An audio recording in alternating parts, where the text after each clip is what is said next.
parte ruim, assim, Hum, existem alguns alimentos que pioram a depressão. Eu vou chutar um aqui.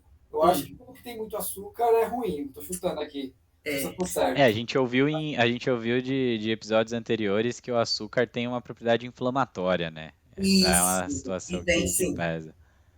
Ó, tanto tem alimentos que a gente considera inflamatórios, né? O açúcar é um deles. Então a gente tem que ter bastante cuidado com o consumo de açúcar e dos carboidratos refinados, que são as farinhas brancas, né? Então, assim, as farinhas é por causa do glúten? Não. Algumas pessoas, sim, vão ter uma sensibilidade piorar com a presença do glúten. Mas só na questão de ter uma carga glicêmica mais alta, a gente já tem uma piora da inflamação. Então, são considerados alimentos inflamatórios. Tem que ter bastante parcimônia no uso. Além desses, como eu citei o açúcar, aí vem nessa dos ultraprocessados, refrigerantes, né? Biscoitos, Nissin miojo, essas coisas, macarrão instantâneo, né? Todos esses ultraprocessados industrializados, eles têm um potencial inflamatório. Tem outra categoria que eu queria chamar a atenção, que são ricos em glutamato, que são aqueles temperos prontos em pó, em cubinhos, né? Alimentos ultraprocessados, tem muito glutamato monossódico. E lembra que eu falei que o excesso de glutamato não é bom? Além do que, esse glutamato em excesso também vai provocar hiperpermeabilidade intestinal. Então, é outro problema para a saúde mental. E outra categoria que a gente não deve deixar de esquecer são as gorduras ruins. Então, os óleos vegetais em geral, você deve evitar o máximo que puder.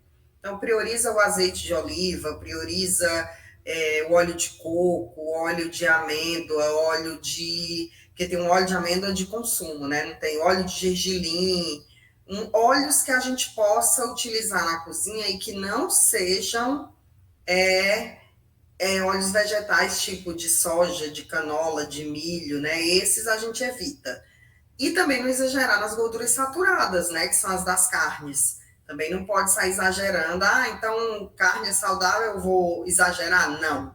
Não se pode exagerar também no consumo de gorduras hidrogenadas e também saturadas. Hidrogenadas é a que está na margarina, nos sorvetes, né, nos recheios dos biscoitos recheados. Essa também piora os quadros depressivos.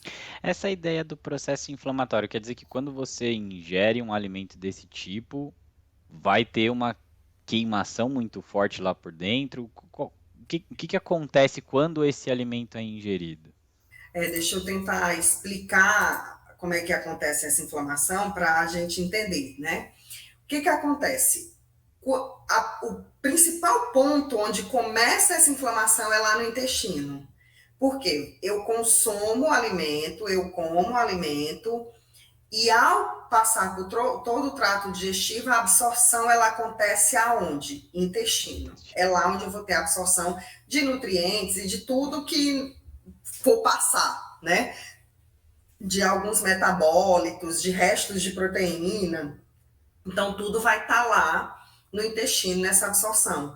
Lembra que eu falei do desencadeamento do processo? O que acontece?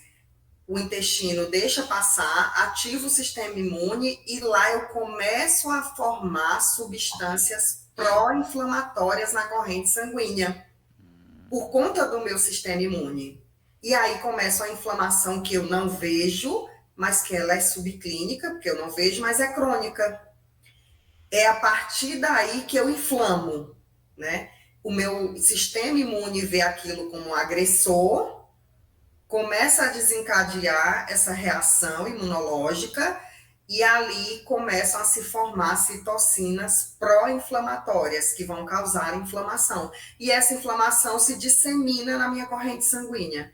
E aí eu começo a ter esse quadro inflamatório em todas as partes do corpo, não só no cérebro. A gente citou o cérebro porque eu estou falando de neuroinflamação. Mas ela vai, se eu fizer um hemograma, eu vou identificar lá a sua inflamação. Eu vou ver um leucócitos mais alto, eu vou um RDW mais alto, então eu vou conseguir perceber. Eu vejo se eu pedir uma ferritina, ela pode estar mais alta, eu vejo uma homocisteína mais alta, então eu consigo perceber marcadores, uma relação linfócito-neutrófilo também no hemograma simples, mas a maior que 2, então eu começo a ver sinais de inflamação no corpo todo. Boa.